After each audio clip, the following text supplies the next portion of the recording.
અઠવા સંગ્રામપુરા વિસ્તાર પાર્કિંગમાં જુગાર રમતા 11 આરોપીઓને ₹3.36 લાખના મુદ્દામાલ સાથે ઝડપી પડાયા। સુરત શહેરમાં દારૂ અને જુગાર જેવા ગેરકાયદેસર પ્રવૃત્તિઓને સંપૂર્ણપણે નાબૂદ કરવા આપવામાં આવેલી સૂચનાઓના અનુસંધાને શહેરની પીસીબી ટીમે વધુ એક સફળતા મેળવી।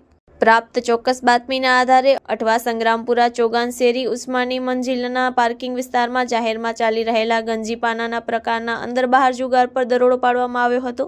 દરોડા દરમિયાન 11 આરોપીઓને ઝડપી પાડવામાં આવ્યા છે।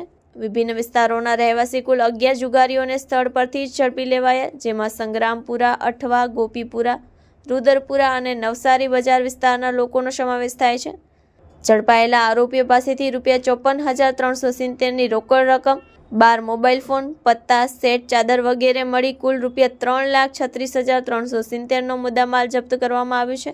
જાહેર સ્થળે જુગાર રમતા રંગે હાથ ઝડપાયેલા આ તમામ આરોપીઓ સામે કાયદેસરની કાર્યવાહી હાથ ધરી છે અને આગળની તપાસ માટે તેમને અઠવા પોલીસ સ્ટેશનને સોંપવામાં આવ્યા છે। Report by Haresh Rajput, Surat.